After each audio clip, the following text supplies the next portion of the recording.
अस्सलाम वालेकुम नाज़रीन, ओपीडी ऑनलाइन में खुश आमदीद।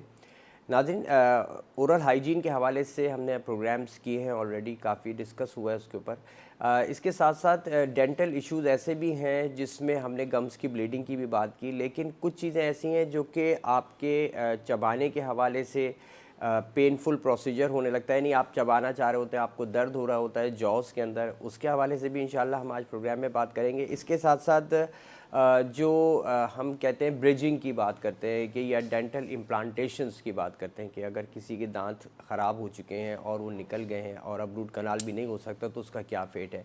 इन तमाम चीज़ों पे बात करने के लिए आज हमारे साथ जो मेहमान मौजूद हैं उनका नाम है डॉक्टर अली हुसैन। अस्सलाम वालेकुम डॉक्टर अली, कैसे हैं आप? ठीक ठाक।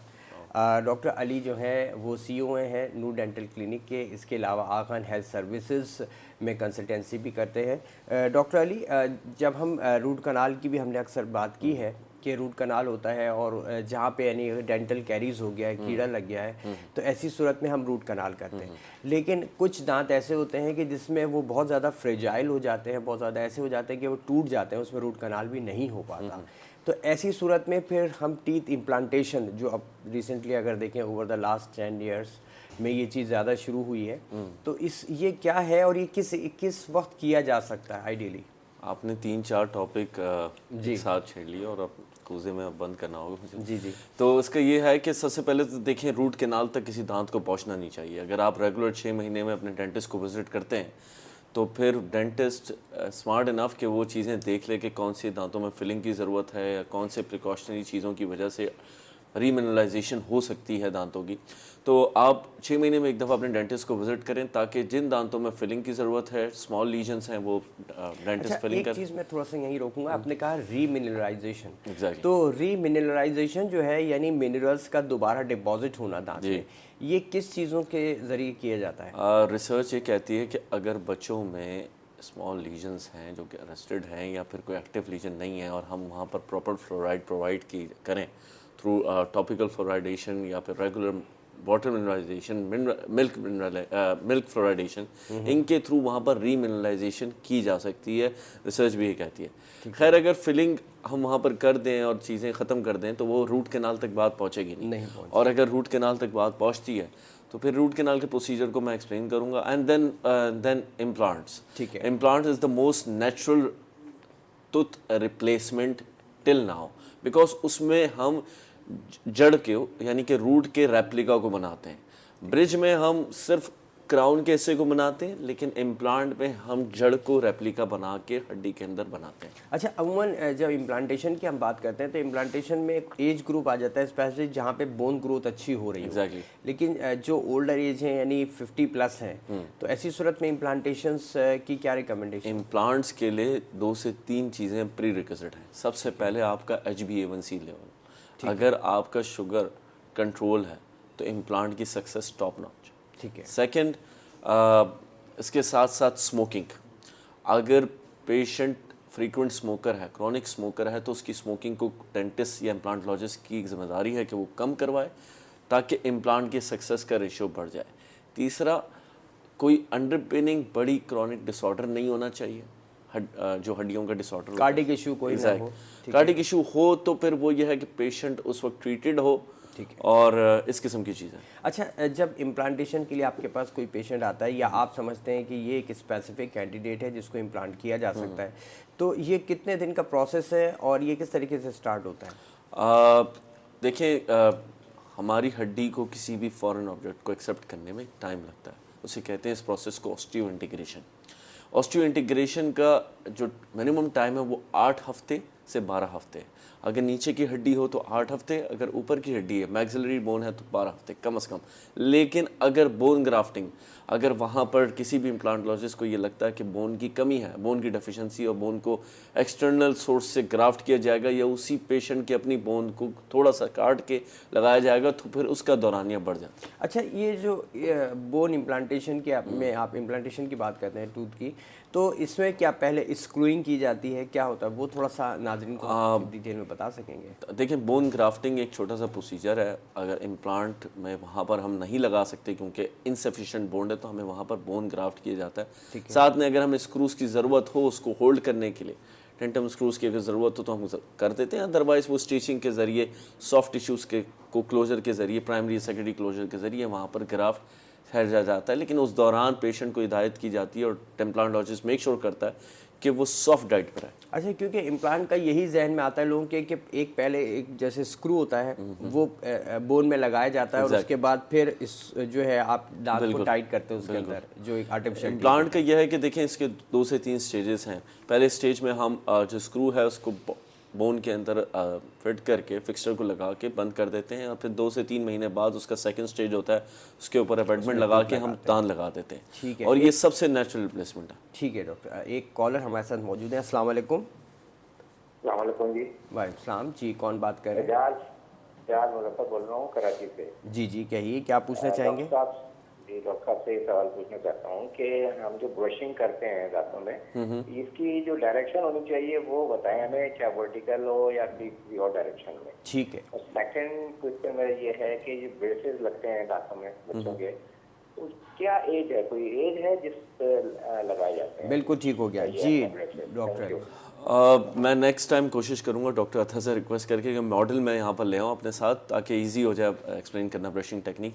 ब्रशिंग टेक्निक सर्कुलर मोशन में की जाती है और आप कोशिश करते हैं कि मैं अपने पेशेंट्स को एक्सप्लेन करता हूँ कि जब भी आप बच्चों को आदत करवाएं तो एक गाना ऑन कर दें और जब वो गाना स्टार्ट हो आप ब्रशिंग स्टार्ट करें। 3 से 4 मिनट तक गाना चलता रहेगा, बच्चों की आदत बनती रहेगी। द मोमेंट वो गाना खत्म हो जाए आप ब्रशिंग कंप्लीट कर दें। यानी circular motion exactly 3 to 4 minutes आपने सर्कुलर मोशन तमाम सरफेसेस कवर करने और आपने स्ट्रोक देने हैं सर्कुलर मोशन करते हुए, ताकि एक सर्कुलर मोशन कंप्लीट हो, then you have to keep the यानी स्ट्रोक राउंड डाउन। एग्जैक्टली होगी इसकी। ठीक है, एक और कॉलर हम अपने साथ लेते हैं, फिर उसके बाद इनका एक जवाब का एक पार्ट रह गया है, वो भी आप मुझे बता दीजिएगा।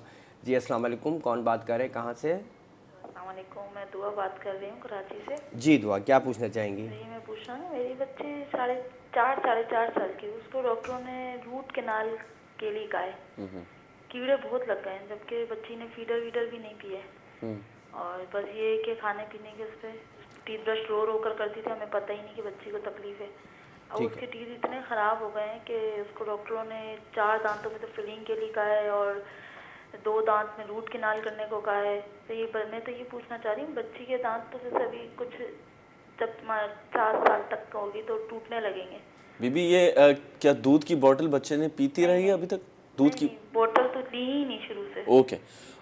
मुझे ये बताएं कि कौन से दांत में रूट कैनाल कहा गया है, फ्रंट के या बैक के दांत? बैक के दांतों को रूट कैनाल करने को कहा है और फ्रंट के दांतों में 4 दांतों में तो फिलिंग करने को कहा है। जी डॉक्टर। और मेरे बेटे का भी मसला ये है कि उसके शुरू अब माशाल्लाह 8 साल का हो गया, उसके 2 दांत टूट चुके हैं, उसके बाद अब टूटना ही बंद हो गए। यानी कि 7 साल का तो ये शुरू सामने के 2 दांत टूटे, अब नहीं टूट रहे, माशाल्लाह 8 साल का होने वाला है। ओके ठीक है जी जो देखिए 8 से 10 साल के दौरानिए के दौरान जब दूध के दांत गिरना शुरू हो जाते हैं तो डेंटिस्ट ने डिसाइड करना है कि क्या वाकई दांत को उधर रहने देना है। अगर कंडीशन रहने जैसी है, अर्ली निकालना भी ये होता है कि फिर आने वाले दांत टेढ़े होने के चांसेस हैं। अगर टाइम कम रह गया आने वाले दांतों में तो फिर उनको निकाल दिया जाएगा, अदरवाइज ये है कि फिर रूट कैनाल एंड देन या फिर फिलिंग्स के जरिए दांतों अच्छा को छोटे बच्चों में जैसे अभी इन्होंने बताया कि रूट कैनाल किया जाता जी है, पल्पेक्टमी कहते हैं इस प्रोसीजर को। जी बिल्कुल पल्पेक्टमी कहा जाता है। अच्छा अभी हम बात कर रहे थे इम्प्लांटेशन के हवाले से, तो इससे पहले बल्कि मुझे याद आया कि वो जो अभी हमारे कॉलर थे उन्होंने 2 सवाल पूछे थे। जी जी एक तो उन्होंने यही कहा था कि ब्रेसिस से रिलेटेड सवाल, ब्रेसिस का था कि ब्रेसिस से देखें कम से कम 14 साल यह है कि 14 साल कंसिडर की जाती है परमानेंट ऑर्थोडोंटिक्स के लिए। इससे पहले इंटरसेप्टिव ऑर्थोडोंटिक्स होती है, लेकिन वायरिंग के लिए हम कोशिश करते हैं कि 14 साल के बाद ही पेशेंट को उस तरफ लेके जाएं, यानी इस दौरान, ताकि वो मोल्डिंग भी हो जाए, शेप में आ जाए। एग्जैक्टली, ताकि स्केलेटन कंप्लीट बन चुका हो। ठीक हो गया। एक और कॉलर हमारे साथ मौजूद है। अस्सलाम वालेकुम। वालेकुम सलाम। जी कौन बात करें, कहाँ से? जी भाई मैं कराची से बात कर रही हूँ, अनीफा। जी जी कहिए, क्या पूछना चाहेंगी? मुझे दांतों में बहुत मसला, खून इतना मुंह पूरा भर जाता है, बहुत मेडिकल इस्तेमाल किए हैं, कोई फायदा नहीं हो रहा। आप अपने दांतों के हवाले से बात करें, किसका पूछ रही हैं? जी आप किसके हवाले से दांत का बता रही हैं प्रॉब्लम जो है? जी खून बहुत निकलता है दांतों में से। अच्छा खून बहुत निकलता है, ठीक है जी। सोने के बाद ऐसे मुंह पूरा खून का भर जाता है, नसूड़े फूल जाते हैं। डॉक्टर अली कुछ पूछना चाहेंगे? आपका वेट लॉस तो नहीं हो रहा? जी वेट लॉस, वजन में कमी तो नहीं है? नहीं, वजन में कमी नहीं है, अल्लाह, वजन तो पहले ही बता रहे हैं बढ़ा हुआ। ओके ठीक है। ठीक हो गया, बहुत शुक्रिया आपकी मसूड़ों कॉल का। जी, डॉक्टर। मसूड़ों से खून आने की वजह काफ़ी कॉजेज़ हो सकती हैं, उनमें से एक जिंजिवाइटिस है, मसूड़ों का फूल जाना। इस कंडीशन में हम डेंटिस्ट के पास रिकमेंड करते हैं कि आप विज़िट करें और जाके मसूड़ों की सफाई करवाएं। Antibiotics and mouth washes, toothpaste change किए जाएंगे और इंशाल्लाह ये एक स्टेप बाय प्रोसीजर है, 2 से 3 हफ्ते में ठीक हो जानी चाहिए। अच्छा, सप्लीमेंट के तौर पे कहा जाता है विटामिन सी हो गया या फॉलिक एसिड का इस्तेमाल करते हैं, क्या इसका कोई बेनिफिट है? Exactly, one of the cause is scurvy, जिसमें विटामिन सी की कमी होती है। विटामिन सी की कमी की वजह से मसूड़ों से ब्लीडिंग होना शुरू हो जाती है। लेकिन पहले हम ये डेंटल कॉज को रिमूव करते हैं, then we go towards vitamin deficiency. अच्छा, एक मेरा क्वेश्चन है इस हवाले से कि जो ओल्ड एज है यानी 60 प्लस और उनके मसूड़ों में अब इतना ज़्यादा ग्रिप नहीं रह गई, या जो कहते हैं ना शेप डी शेप हो चुके हैं, स्मूथ हो गए बिल्कुल, तो ऐसी सूरत में फिर आप क्या रिकमेंड करते हैं इस एज ग्रुप में? देखिए, ऐसी एज में पहले तो यह कोशिश करनी चाहिए कि हम दांतों को जितना हो सके मिडिल एज में प्रिजर्व कर सकें। उसके काफ़ी प्रोसीजर्स हैं, हमने डिस्कस किया, जैसे कि ब्रिज है, इम्प्लांट्स हैं करके आप अपना, और अगर खुदा न खास्ता you have lost everything, then आपने इम्प्लांट सपोर्टेड डेंचर्स होते हैं, यानी कि 2 से 3 इम्प्लांट्स के ऊपर हम डेंचर को बिठा देते हैं, ठीक है, जिसके ज़रिए हम फिक्स दांत दे सकते हैं पेशेंट को, और हम चाहें तो इम्प्लांट सपोर्टेड के अलावा दूसरे ब्रिजेस भी दे सकते हैं थ्रू इम्प्लांट्स। बिल्कुल। तो इस वक्त तो डेंटिस्ट्री इतनी एडवांस हो गई है कि हम लेट इवन 70, 80, 90 ईयर्स में इम्प्लांट सक्सेस देखा जा रहा है। अच्छा, दैट्स गुड। एक और कॉलर हमारे साथ मौजूद है। अस्सलाम वालेकुम। अस्सलाम सर। जी, कौन बात करें, कहाँ से? सर खुरम बात कर रहा हूँ कमालिया से। जी खुरम साहब, क्या पूछना चाहेंगे? सर ऐसा है कि मेरा ना पहले तो दांतों में ना दर्द रहता था, तो अब वो ख़त्म हो गया, तो मैं 2-3 डॉक्टर के पास गया तो वो मुझे कहते हैं कि जो आपका माउथ है वो कम खुलता है। ठीक है डॉक्टर अली, आप कुछ पूछना चाहेंगे इस कोई हवाले से? किसी हैबिट में आप मुब्तला हैं, पान, छालिया, सिगरेट, नस्वार? नहीं सर, ऐसा तो कुछ भी नहीं। ओके। मुंह खुलने उम्र कितनी है आपकी? सर तकरीबन 30 है। ओके। और ये कितने दिनों से मुंह कम खुल रहा है आपका? ये वैसे मुझे तो कभी ऐसा फील नहीं हुआ, डॉक्टर ही कहते हैं जाकर। ओके। देखिए, कभी कभार ऐसा होता है कि जेनेटिकली मुंह कम खुलता है, उसमें कोई इतना प्रॉब्लम नहीं है, खुलवाया जा सकता है। स्टिक एक्सरसाइजेस हैं, मसाज थेरेपीज़ हैं जिसके थ्रू खिलाया जा सकता है। दूसरी वजह, कहीं आपकी अकल दाढ़ें तो नहीं निकल रही जो कि टेढ़ी हों, लॉक जिन्होंने आपके जॉ को किया हुआ, तो आप एक OPG एक्सरे करवा के अपने डेंटिस्ट को दिखाएं, could be one of the cause. Okay, बहुत शुक्रिया। एक और कॉलर हमारे साथ मौजूद है। जी अस्सलाम वालेकुम। जी, कौन बात करें, कहाँ से? मोहम्मद आदिल बात करो, कराची से। जी आदिल, आप पूछिए, क्या पूछना चाहेंगे? पूछना चाहे डॉक्टर साहब, मैंने काफ़ी टूथपेस्ट इस्तेमाल किए हैं, पर दांतों में येलो रंग खत्म नहीं हो रहा, मतलब वो काफ़ी इशू आ रहा है, मतलब वो। दोबारा रिपीट कीजिएगा, थोड़ा स्लो बोलिएगा, क्या कह रहे हैं आप? मैं ये कहना चाह रहा हूँ कि मेरे दांतों में बहुत येलो कलर का निशान है बहुत ना। ओके, ठीक है। आप स्मोकिंग करते हैं? मैं स्मोकिंग नहीं करता मैं कोई भी। ओके। येलो कलर के निशान की वाज़ेह वजह यह है कि वहाँ पर कैलकुलस या टाटर होगा, और जो कि निकाल जा सकता है जितना भी हार्ड हो। तो आप स्केलिंग मेरा ख्याल से एग्जैक्टली स्केलिंग करवा लें, मसूड़ों की सफाई करवा लें जाके डेंटिस्ट के पास, इंशाल्लाह चीज़ में बेहतरी होगी। क्योंकि स्केलिंग में लास्ट टाइम भी हमने बात की थी, अमूमन लोग झिझकते हैं इस चीज़ से कि दांत कमज़ोर नहीं होते स्केलिंग से, और अगर प्रोफेशनल डेंटिस्ट स्केलिंग करे तो इंशाल्लाह दांत वो कमज़ोर मसूड़े नहीं छोड़ देते हैं अमूमन दांतों को, ऐसा कुछ नहीं है। अच्छा, अभी ब्रिजिंग के हवाले से भी अमूमन ये होता है कि जहाँ हम वो करते हैं, रूट कनाल की बात करते हैं या इम्प्लांटेशन, मैं ब्रिजिंग के हवाले से भी पूछना चाहूँगा। एक कॉलर हमारे साथ मौजूद है, पहले हम कॉल ले लेते हैं। अस्सलाम वालेकुम। हेलो। अस्सलाम वालेकुम। वालेकुम सलाम। जी, कौन बात कर रहे हैं? जी इमरान बात कर रहा हूँ, मैं लाहौर से। जी इमरान साहब, क्या पूछना चाहेंगे? सर डॉक्टर साहब से पूछना है, मेरी बेटी है 7 साल की, ठीक है। उसके तकरीबन 6 माह हो गए हैं, वो दांत टूटे हैं नीचे वाले ना 2, एक ऊपर वाला एक नीचे वाला, जी जी, वो आ नहीं रहे। ओके। अच्छा, आ नहीं रहे हैं। वो पीछे के दांत है? एक सामने वाला नहीं, बिल्कुल सामने का, एक नीचे का। उसकी उम्र कितनी है बच्चे की? 6 साल। 6 साल। 7 साल। ओके। देखिए, इस दांत को आने में 2 से 2.5 साल और लगेंगे अगर पीछे का दांत है, और अगर सबसे पीछे का दांत है वो तो आ जाना चाहिए, वो 5.5 साल में आ जाता है। जो प्री मोलर्स हैं बीच के, वो तकरीबन 9 से 10 साल के दरमियान में आएंगे, तो यू हैव टू वेट। और अगर उस जगह को आपने प्रिजर्व करना है तो स्पेस मेंटेनर नाम का एक क्लिप होता है, वहाँ लगवा लें ताकि वो स्पेस बची रहे।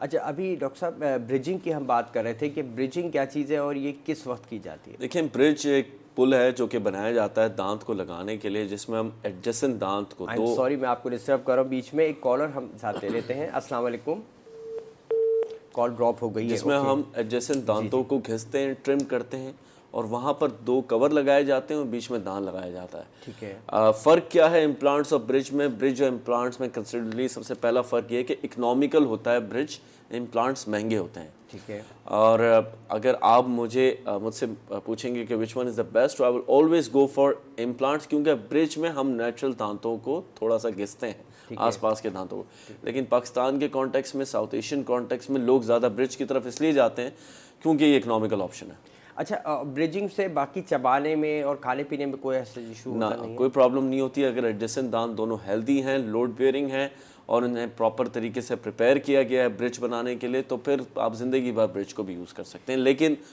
प्री रिक्विजिट ये है कि आपने सफाई का ख्याल रखना है, ब्रिज की आपने फ्लॉसिंग रेगुलर रखनी है। बहुत शुक्रिया डॉक्टर अली आपका, आपके टाइम का।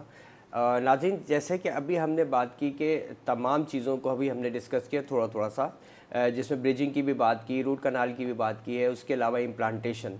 तो ये बात जहन में रखें कि ये नौबत उस वक्त ना, उस तक, जैसे अभी डॉक्टर अली ने कहा कि ये नौबत ही ना आए और हम अपनी ओरल हाइजीन को इस तरीके से रखें ताकि टूथ डिके ना हो, कीड़ा ना लगे।